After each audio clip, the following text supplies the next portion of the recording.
Hi there.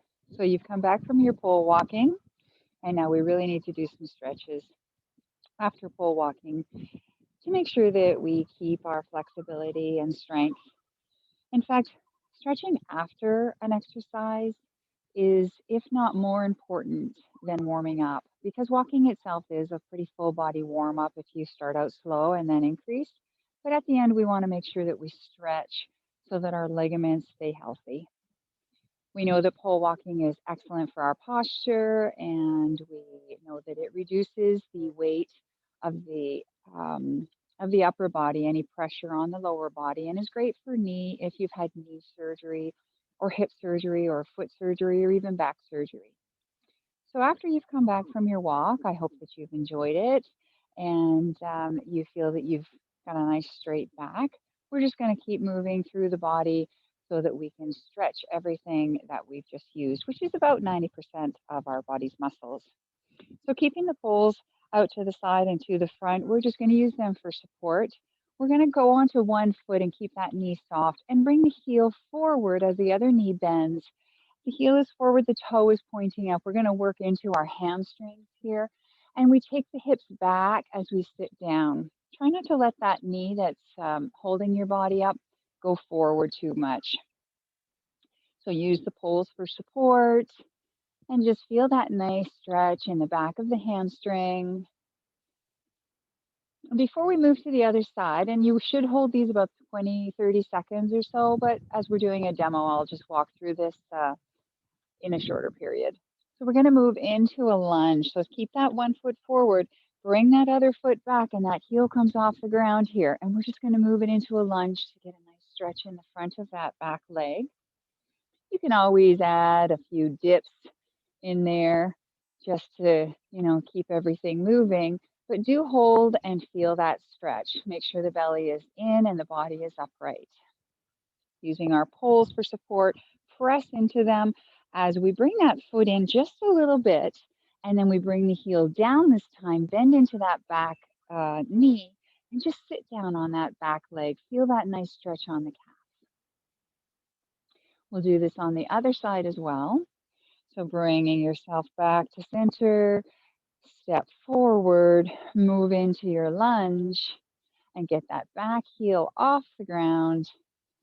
So this would be after we did our hamstring stretch on this side. So let me just remind us how to do that. And that would be just toe up, heel down, sending the weight behind. Then we move into our lunge, heel up on the back. And so we're just holding that, feeling that nice stretch in that back leg. And once you've held that for 20 to 30 seconds, bring that foot in a few inches and drop the heel, and then bend that back leg as you sit down. A little bit of a pelvic tilt as well, so that you can bring that pelvis forward and feel that right into the calf. Once you've completed these, we're going to move into standing pigeon. So this is for the outside of the leg. It also does, you're going to feel it on the inside. So pick a leg, bring the other foot off the ground, soften that knee on that standing leg, and bring the ankle above the kneecap, not on the kneecap. We're going to flex this foot. This is where the poles come in handy for balance. And then you're going to sit down. So that, again, the hips go down, but that knee that you're um, have the standing leg, it's not going past the toe. So we're just holding this here. And before you come out of this, come up and just do some point and flex with the toe, maybe some circles. And then bring that down and go to the other side, ankle on that foot. So this foot stays flexed as well. If I didn't say that, send the hips down and back. Hold your poles for posture, not gripping them too tight as always. And feeling that nice stretch. Bring yourself up a little and do your ankle circles and point and flex and point and flex. Let's take our feet wide now. We're going to move into a side lunge. So our feet are nice and wide, and the leg that we lunge into, the toe is going to point out on an angle. So we're going to take that foot and just have it go out on an angle. This one here is pointing forward, and just lean into that nice stretch for the inner thigh. And that front knee. You want to take it back. You don't want it flopping in.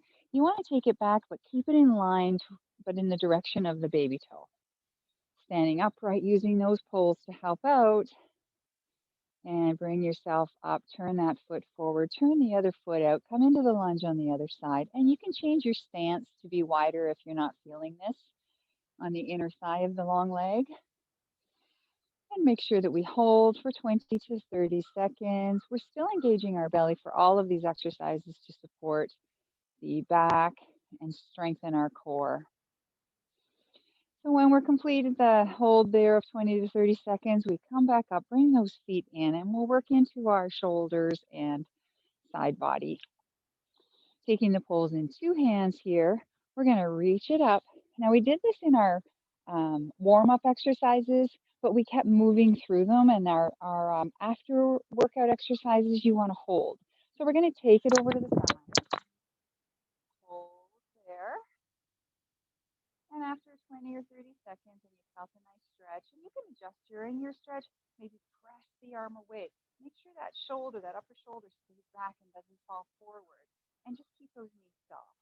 And when you're done that, you can bring yourself back to center and then go to the other side.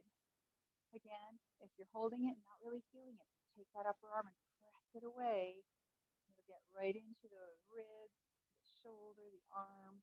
Come back up to center. And while you're up here, soften those knees. Come forward with a flat back and let yourself come down super slow. You're going to come down where your hands can come all the way to the floor. Maybe they reach the ground, maybe not. We want to feel this stretch in our hamstring, the back of the legs. Let your head feel heavy here. Take the weight out of the head. Let it just hang and have those knees soft. And when you're ready, just tuck your chin and curl that spine up nice and slow. Let the arms hang nice and heavy as you come on up. And then you bring your head and your shoulders up last. Take those shoulders up and behind. Nice. All right, let's take both poles over to one side and go into a twist. So we have the poles over on the side, soft knees. Take yourself into a twist and just hold it there. Just holding that twist. And when you're ready, after so much time, 20, 30 seconds, come back to center. Walk the poles over to the other side and twist over to the other side, keeping those knees soft. Breathing into all of your exercises, whenever you're holding something, making sure that you're breathing and not holding that breath. And let's walk ourselves back to center. Now I'd like you to walk yourself out so that you are in a flat back. So my poles are in front. I'm reaching for my poles. I'm sending my hips back. And I'm really feeling a nice stretch in the back of the legs here.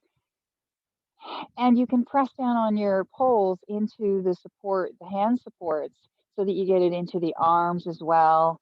Biceps, triceps, keep that belly in, keep those knees soft, and feel this nice stretch all over. Relax the head and the neck and the shoulders, and breathe into it. And play with it. You know, you want to maybe bring yourself up a little bit. You can bring one arm and stretch the other one forward. And hold that nice stretch for the arm. You can do both sides. So this one you could also do as a warm-up and keep it moving. This one we're holding because it's after our walk. Bring it back. And you can go into the knees as well here. You can come down, put the weight, whenever you're in a squat, put the weight into your heels and right behind you. So you've got your support of your poles here. And then you can press up and you can bend one knee and bend right into that, feeling a good stretch in both areas of each leg. And then come back up and make sure you do the other side. And let's press up after 20 or 30 seconds. Press into your poles. Really feel the support of the poles in your hands and your arms. Walk yourself forward. Now, when we are pole walking, sometimes we hold too much tension in our shoulders, and I'm reminding people as an instructor that we need to relax our shoulders, and we need to keep our gaze forward. So we don't want to be looking down, but it is a habit that many of us have, is looking down. So just take a little time for your neck and give it some love and take your gaze over to the right and hold it there for 20 seconds. Feel that stretch and take it back to center and over to the other side. Get a nice stretch on both sides of the neck. And then when you're done those, come back to center and just drop the chin and take the shoulders down away from the ears and just feel that nice long stretch in the neck. And maybe as you hold these stretches, you feel you can get a little bit deeper, like your chin might come down a little bit more. And then you're going to come up and just bring the shoulders up and shrug them and hold that. So you're going to have the tension and the resistance, and then you're just going to soften it and just bring it down and relax. So I hope that you've enjoyed our cool down exercises and stretches, and I hope that you enjoy your pole walking. And I hope to see you on the trails. Have a wonderful day.